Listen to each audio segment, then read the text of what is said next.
दोस्तों, एनडीवाई न्यूज में फिर से आपका स्वागत है। लेकर आ चुके हैं आपके लिए इस वक्त की सभी ताजा और बड़ी खबरें। बढ़ते हैं सबसे पहली बड़ी खबर की ओर। आपको बताते चले दोस्तों, हिंसा वाले मामले में सुप्रीम कोर्ट ने लगाई मोदी सरकार को फटकार, मांगा हिसाब अब तक कितने घर गिराए। दरअसल आपको बता दें, हरियाणा के लूम में हुई हिंसा को लेकर सुप्रीम कोर्ट ने जमकर फटकार लगाई है। एक तरफा कार्रवाई और सिर्फ एक समुदाय के घरों को तोड़ने के ऊपर सुप्रीम कोर्ट ने हरियाणा की खट्टर सरकार से जवाब मांगा है। आपको चाल बताते चले, बीजेपी में भगदड़ मच गई है क्योंकि उन्होंने एक तरफा कार्रवाई की गई थी। पत्थरबाजी के चक्कर में सिर्फ एक समुदाय, मुस्लिम समुदाय के घरों को गिराया गया था। अब सुप्रीम कोर्ट ने आदेश दिया है कि फिलहाल सरकार तत्काल में इस पर जो है जवाब पेश करे। आपको बताते चले कि याचिका दायर की गई थी जिसमें कहा गया था कि हिंसा में सिर्फ एक समुदाय को टारगेट किया गया है और मेवातियों के घर, दुकान, तमाम चीजों को तोड़ दिया गया है। जिसके बाद अब सरकार के ऊपर सवाल भी खड़े हो रहे हैं और यहाँ पर पूछा गया कि आखिरकार ऐसा क्यों किया गया। फिलहाल चलिए बढ़ते हैं एक और अगली ब्रेकिंग की तरफ। बता दें दोस्तों, कर्नाटक में हुआ बवाल। जी हाँ, आपको बताते चले, कर्नाटक स्कूल में लगवाए गए सावरकर जिंदाबाद के नारे तो ले लिया वहां की कांग्रेस सरकार ने बड़ा एक्शन। आपको बताते चले, कांग्रेस के आने के बाद वैसे काफी संगठन डर चुके हैं, चाहे वो बजरंग दल हो या फिर दूसरे संगठन, लेकिन अभी भी कहीं कहीं छुटपुट घटनाएं सामने आ जाती है। दरअसल आपको बता दें, कर्नाटक के एक स्कूल में जो है यहाँ पर बच्चे पढ़ रहे थे। पढ़ने के दौरान कुछ जो है यहाँ पर उग्रवादी लोग आए और बच्चों से कहा कि लगाओ सावरकर जिंदाबाद के नारे। जब बच्चों ने नारे लगाने से मना किया तो उनको जो उनके साथ जबरदस्ती की गई। आपको बताते चले, जिसके बाद बच्चों से जबरदस्ती सावरकर जिंदाबाद के नारे भी लगवाए गए। हालांकि हम आपको बताते चले कि अब इसके ऊपर जो यहाँ पर बड़ा एक्शन ले लिया गया है। आपको बात पता ही है, डीके शिव कुमार और मल्लिकार्जुन खड़गे के बेटे प्रियंक खड़गे ने कहा था कि ऐसी चीजों को बर्दाश्त नहीं किया जाएगा। यही कारण है जब उन सबके ऊपर एफआईआर दर्ज हो गई है। चलिए बढ़ते हैं एक और अगली बिग ब्रेकिंग की तरफ। आपको बता दें, मध्य प्रदेश में ज्योतिरादित्य सिंधिया को बड़ा झटका। एक और समर्थक समंदर सिंह ने दिया अपना इस्तीफा। दरअसल आपको बताते चले कि ज्योतिरादित्य सिंधिया गुट के जितने भी नेता थे वो एक के बाद एक जो अपना इस्तीफा दे रहे हैं, जिसके चलते ज्योतिरादित्य सिंधिया को बड़ा झटका लग रहा है। यही कारण है जो अब एक और नेता ने ज्योतिरादित्य सिंधिया को झटका दे दिया। आपको बताते चले, समंदर सिंह ने जो है उनको झटका दे दिया, इसलिए दिया है क्योंकि उनको टिकट नहीं मिला। आपको बता दें, प्रधानमंत्री नरेंद्र मोदी ने ज्योतिरादित्य सिंधिया के कई समर्थकों को टिकट काट दिए हैं, जिसके बाद मध्य प्रदेश में बवाल मच गया है। यही कारण है जो अब समंदर सिंह ने कमलनाथ का हाथ थाम लिया। उन्होंने, आपको बताते चले, कल कांग्रेस की सदस्यता ली और सदस्यता लेते समय उन्होंने जो यहाँ पर कांग्रेस का दामन थाम लिया। यही कारण है जो अब खास करके ज्योतिरादित्य सिंधिया के गुट में एक के बाद एक भगदड़ मच गई है। चलिए बढ़ते हैं अगली चौथी बड़ी खबर की ओर। आपको बताते चले दोस्तों, बिट्टू बजरंगी रोने लगा, बोले मेरी जान का है खतरा। दरअसल आपको बताते चले, जो नूह में हिंसा हुई थी उसका मास्टरमाइंड बिट्टू बजरंगी अब रोने लगा है। नूह जेल में बंद बिट्टू बजरंगी ने कहा कि फिलहाल मेरी जान को खतरा है, मेरी जेल को बदला जाए। आपको बताते चले, बिट्टू बजरंगी को जो हरियाणा की नूह हिंसा मामले में गिरफ्तार किया गया है।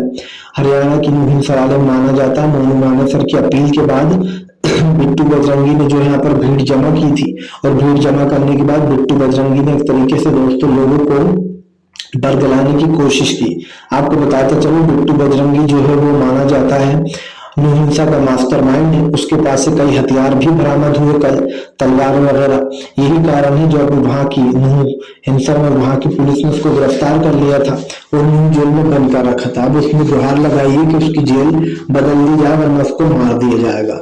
फिलहाल चलिए बढ़ते हैं एक और अगली बिग ब्रेकिंग की तरफ। बताया दोस्तों, अगली जो बड़ी खबर निकल कर आ रही है, राहुल गांधी 2 दिन के लद्दाख दौरे पर, प्रधानमंत्री को लगा डर।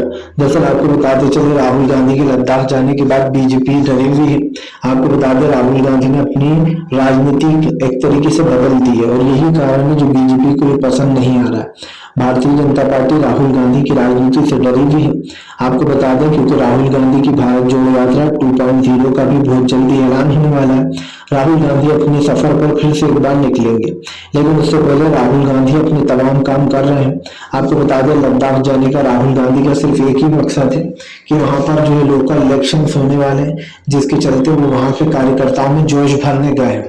आपको बता दें, लद्दाख के जरिए राहुल गांधी कश्मीर और जम्मू कश्मीर की भी राजनीति को पाले में करने का काम कर रहे हैं। फिलहाल चलिए बढ़ते हैं पांचवी बड़ी खबर की ओर। आपको बताते चले दोस्तों, बीजेपी को लगा बड़ा झटका। जी हाँ, आपको बताते चले फिलहाल भारतीय जनता पार्टी के खिलाफ असदुद्दीन ओवैसी ने खोला मोर्चा। आपको बता दें, ओवैसी ने बीजेपी के ऊपर हमला बोलते हुए कहा कि नूह हिंसा में बीजेपी ने एक तरफा कार्रवाई की थी, जिसके चलते सीजीआई वहां पर इंसाफ करेंगे। असदुद्दीन ओवैसी ने कहा कि जहां पर भी पत्थरबाजी होती है, बीजेपी एक तरफा कार्रवाई करती है, सिर्फ एक समुदाय को टारगेट कर। उन्होंने कहा कि जब पत्थर चलते हैं तो दोनों तरफ से चलते हैं, हम उग्रवादियों के साथ नहीं है, ओवैसी ने कहा। लेकिन जो लोग भगवा चोला पहनकर दंगे फैला रहे हैं, और आप समझिए दोस्तों, भगवा चोला पहनकर न सिर्फ दंगे फैला रहा है, बल्कि जो है एक समुदाय को वो लोग टारगेट करते हैं, उनके बायकॉट की बात करते हैं, कहते हैं कि इनसे सब्जी मत खरीदो, इन्हें किराए से घर मत दो, तमाम चीजें कहते हैं। लेकिन उसके बाद भी जो खुलेआम जो है यहाँ पर ये सब कुछ चलता आ रहा है।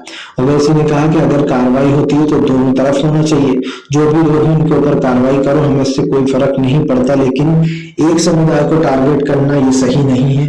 फिलहाल चलिए बढ़ते हैं छठी बड़ी खबर की ओर।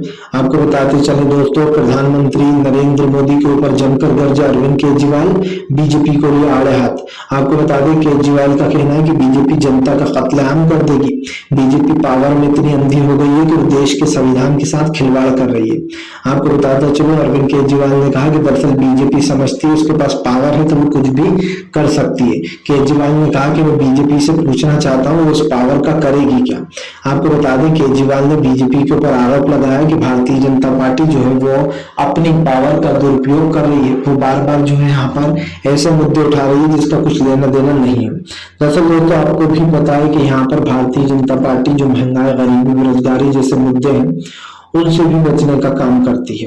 लेकिन सवाल सिर्फ इतना सा नहीं है, सवाल ये है दोस्तों कि यहाँ पर यह आरोप लग रहा है कि बीजेपी जानबूझकर ऐसी राजनीति कर रही है जिससे कि दिल्ली की जो पूरी सत्ता है वो अरविंद केजरीवाल के बजाय भाजपा के पास आ जाए। चलिए बढ़ते हैं एक अगली बिग ब्रेकिंग की तरफ। बता दोस्तों, नूह हिंसा में खट्टर सरकार को बड़ा झटका।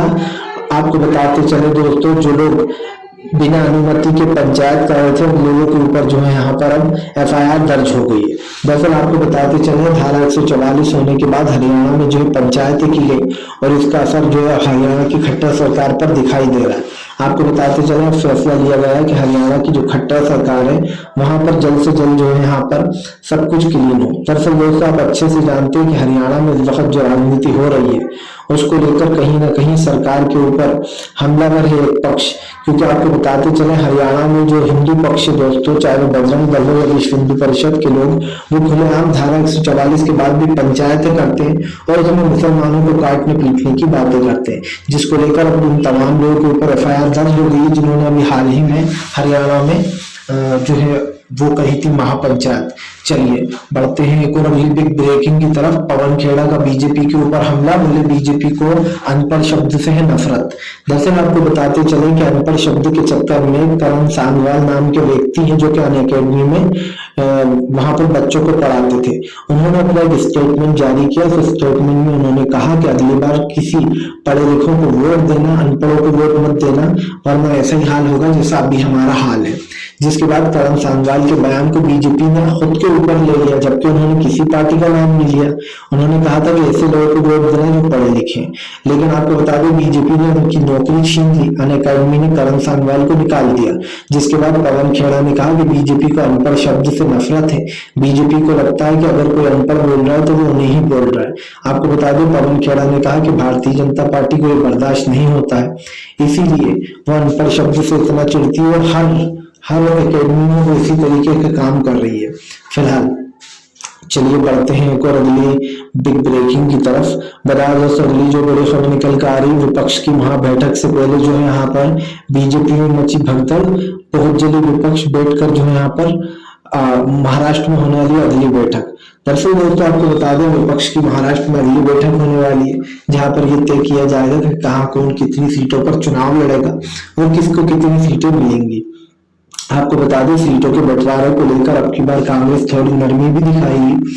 आपकी बार कांग्रेस थोड़ी सीटें छोड़ देगी विपक्ष के लिए। माना जा रहा है कांग्रेस इस बार थोड़ा कंप्रोमाइज कर सकती है। आपको बता दूं कि पिछली बैठक जो है वो कर्नाटक में हुई थी, इससे पहले पटना में सबसे पहली बैठक हुई थी, सेकंड कर्नाटक में हुई थी और अब अगली बैठक जो है वो महाराष्ट्र में हो रही है। ये पहला ऐसा राज्य है जहां पर कांग्रेस की कोई सरकार नहीं है।